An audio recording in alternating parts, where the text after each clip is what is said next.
மரியாதைக்குரிய எங்களின் ஐயா சகாயம் அவர்கள் முன்னெடுப்பில், தம்பி கிட்டு அவர்கள் இயக்கத்தில்,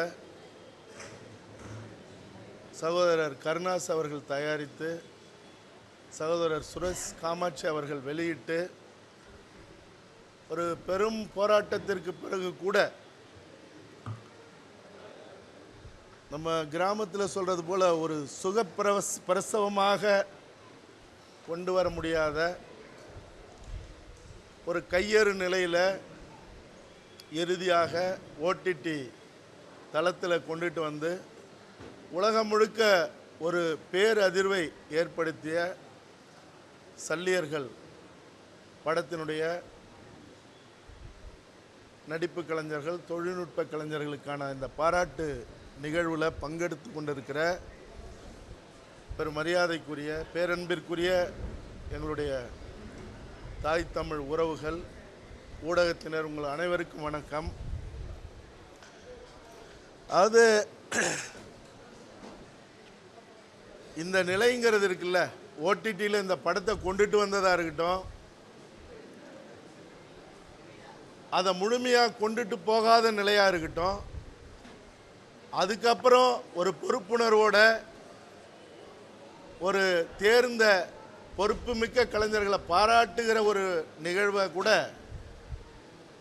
ஒரு மன நிம்மதியோடு நடத்த முடியலங்கிற ஒரு துயரம் இருக்குல்ல, இது உலகத்தில் எந்த இனத்துக்கும் வராது. மின்சாரத்தை துண்டிக்கிறது, அதுக்கப்புறம் இது எதாச்சும் நடந்ததா இல்லாட்டி போனால் என்னன்னு கூட தெரியல, இந்த ஒளி வாங்கி பிரச்சனை,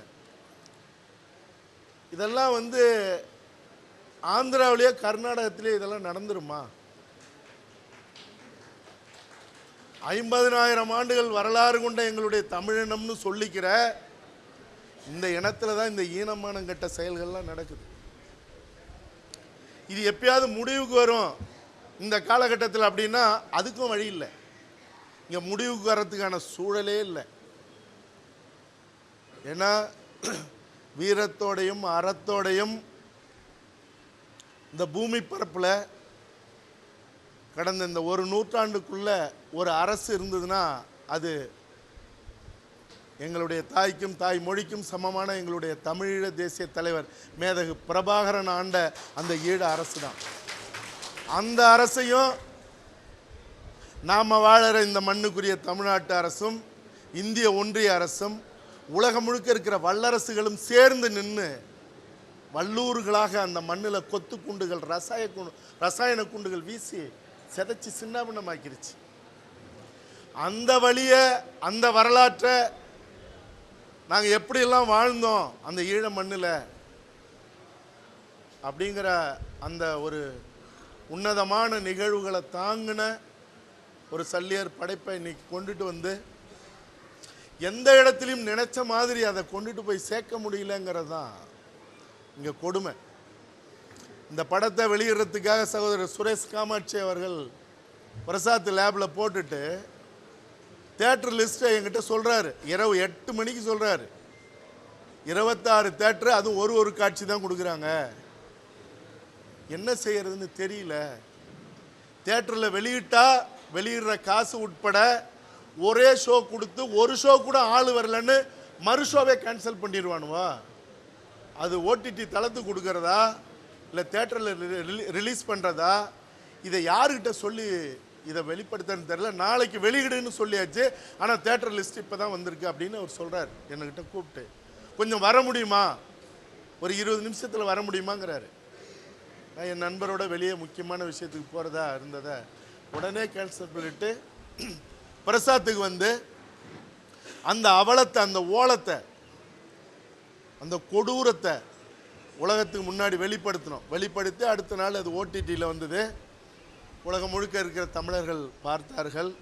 முடிஞ்ச வரைக்கும் முழுமையெல்லாம் கொண்டுட்டு போய் சேர்த்ததெல்லாம் சொல்ல முடியாது. அது வெற்றியா அப்படின்னா வெற்றி இல்லை, தோல்வி தான். அது சல்லியர்களுக்கான தோல்வி அல்ல, 12 கோடி தமிழர்களுக்கான தோல்விங்கிறத இந்த மானங்கட்ட இனம் இனியாவது உள்வாங்கணும். எங்களுடைய வரலாற்றை, எங்களுடைய வீர காவியத்தை ஒரு படைப்பாக செஞ்சு நாங்கள் ஆந்திராவில் எடுத்துகிட்டு போய், கர்நாடகத்தில் எடுத்துகிட்டு போய், மராட்டியத்தில் எடுத்துகிட்டு போய், டெல்லியில் எடுத்துகிட்டு போய் எங்கள் படத்தை நாங்கள் வெளியிடுறோன்னு சொன்னோமா?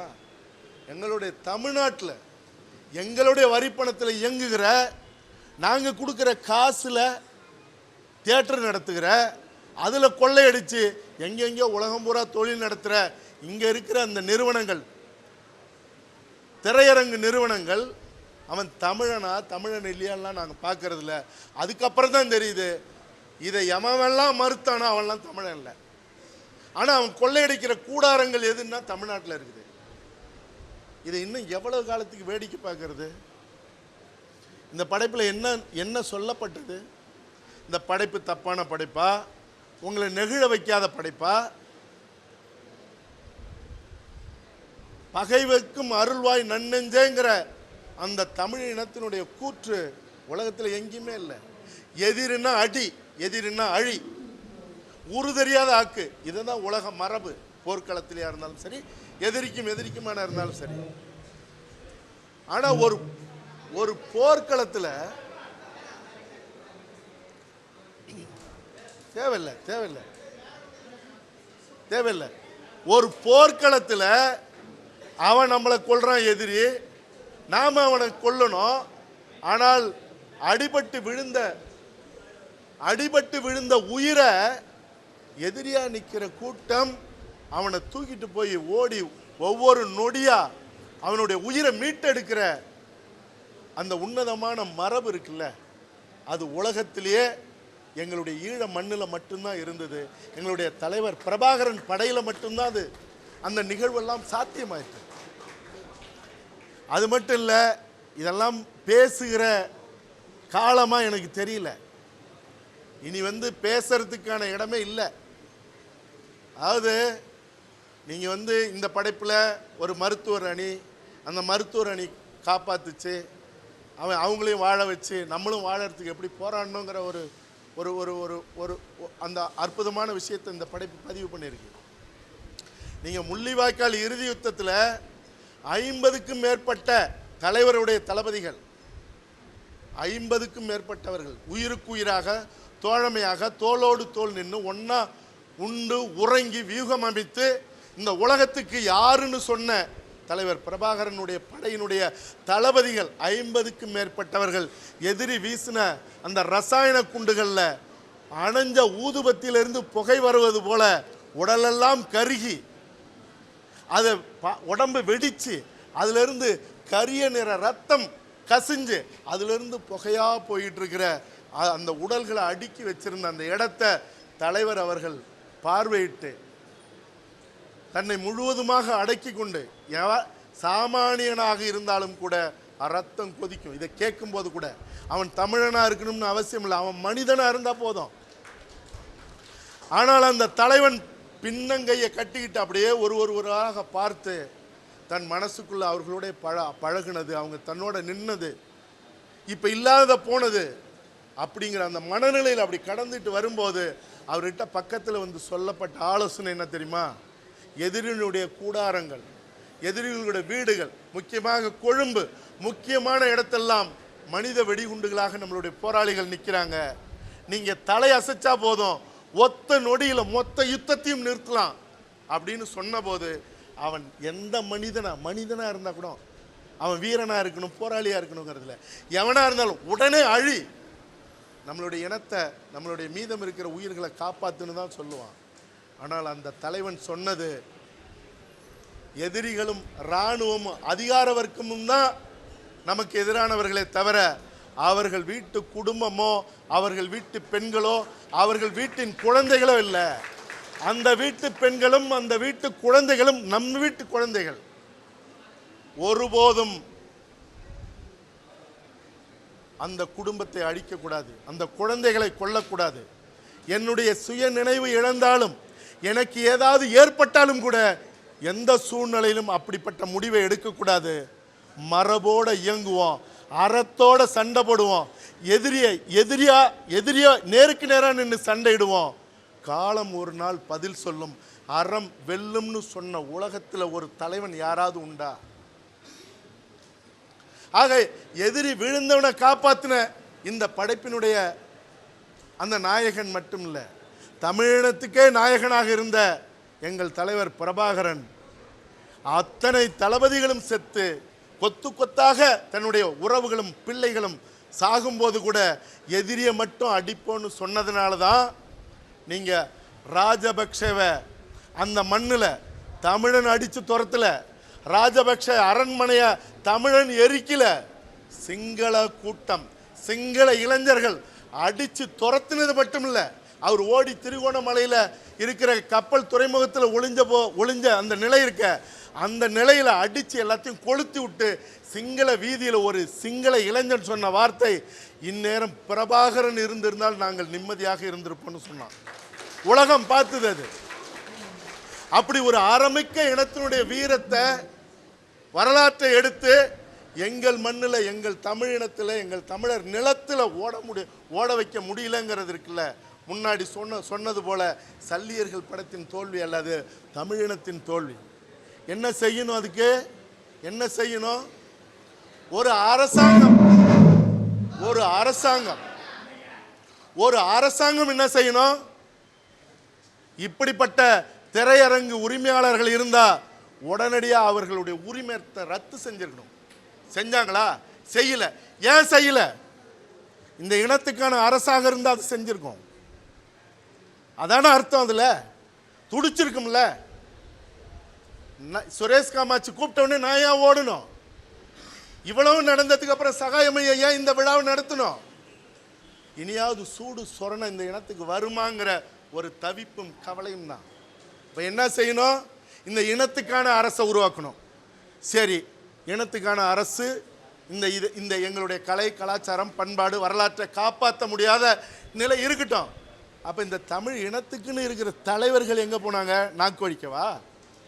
என்ன செஞ்சிருக்கணும்? ஒரு 100 பேர், ஒரு 500 பேர், இல்லை ஒரு 50 பேர் அவன்கிட்ட போய் என்னன்னு கேள்வி கேட்டிருந்தா அவன் அடுத்த நொடிய 500 திரையரங்கு கொடுத்துருப்பானா? அப்படி அவன் கொடுக்க முடியலன்னா உனக்கு என்னடா இங்க வேலை அப்படின்னு ஒரு உச்சமா ஒரு குரலை எழுப்பியிருந்தா, அதையும் தாண்டி அவன் கொடுக்கலன்னா உனக்கு இங்க என்னடா வேலை, உடனே அப்புறப்படுத்துறான்னு அவனை அப்புறப்படுத்துற வேலையை தொடங்கி இருந்தால் இவனை மாதிரி இருக்கிறவன்லாம் என்ன செஞ்சிருப்பான்? அப்ப யாரோட குற்றம் இது? இந்த இனத்துக்குன்னு இருக்கிறேன்னு சொல்ற தலைவர்கள் என்ன செஞ்சாங்க? இந்த இனத்தை காக்கிறதுக்காக போராட்ட களத்தில் நின்றவங்கெல்லாம் என்ன பண்ணாங்க? நான் தான் அன்னைக்கே சொன்னேன், எல்லாரும் தயாருன்னா போய் அவன்கிட்ட நிற்போன்னு. யாரும் அதை பற்றி பேச்சே இல்லை. ஆனால் இதே நிலை நீடிக்குங்கிறதுலாம் இல்லை. எல்லா காலத்திலும் இப்படியே தமிழினம் இருந்துடணும்லாம் சொல்ல முடியாது. ஏன்னா ஜல்லிக்கட்டுக்கு இங்கே சொல்லிவிட்டு தான் அவனியாபுரத்துக்கு வாடிவாசலில் போய் நின்னோம். மொத்தம் ஒரு 25 பேர் தான். கத்திப்பாராவில் நின்னதும் 25-30 பேர் தான். இதே நிலை தொடர்ந்தால் இவர்கள்ட்ட போய் கேள்வி கேட்குற வேலையெல்லாம் இனி தமிழினம் கேட்கக்கூடாது. அடியோடு அப்புறப்படுத்துகிற வேலையை செய்யறதுக்கு என்னைக்கு ஒரு செயலாக இந்த இனம் தொடங்குதோ அன்னைக்கு தான் சல்லியர் போன்ற படைப்புகள் தமிழ் இனத்தில் ஒரு பெருங்காவியமாக ஒட்டுமொத்த தமிழினமே கொண்டாடுகிற ஒரு சூழலை உருவாக்க முடியும். ஏன்னா சல்லியர் தொடங்கிருச்சு. ஏற்கனவே அவர் மேதகு படம் எடுத்தார். ஒரு அற்புதமான ஒரு தொழில்நுட்ப கலைஞன், தமிழ் உணர்வுள்ள கலைஞன். இந்த படைப்பில் பங்கெடுத்த அத்தனை பேருமே ஒரு உள்ளுணர்வோட ஒரு ஆத்மார்த்தமாக அந்த படைப்பை செஞ்சாங்க. நான் முன்னாடி சொன்னதான், சந்திரக்காடு செஞ்சேன், முந்திரிக்காடு செஞ்சிட்டேன், அடுத்தது நான் வன்னிக்காட்டுக்கு தான் வரேன். வன்னிக்காட்டின் படைப்புகளை எடுத்து நாங்கள் நினைச்ச மாதிரி தமிழ்நாட்டில் மட்டும் இல்லை உலகம் பூரா அதை நாங்கள் வெளியிட தான் போகிறோம். அப்படியான சிக்கல்கள் வந்தால் அது அதிகார வர்க்கமாக இருந்தாலும் சரி அல்லது திரையரங்கு கூடாரங்களாக இருந்தாலும் சரி, எங்களுக்கு இடம் இல்லைன்னா இங்கே எவனுக்கும் இடம் இல்லைங்கிற ஒரு நிலையை உருவாக்குவோம். அத்தனை பேருக்கும் வாழ்த்துக்கள். இந்த விழாவை முன்னெடுத்த ஐயா சகாயம் அவர்களுக்கு எங்களுடைய நெகிழ்ந்த நன்றிகள். நன்றி, வணக்கம்.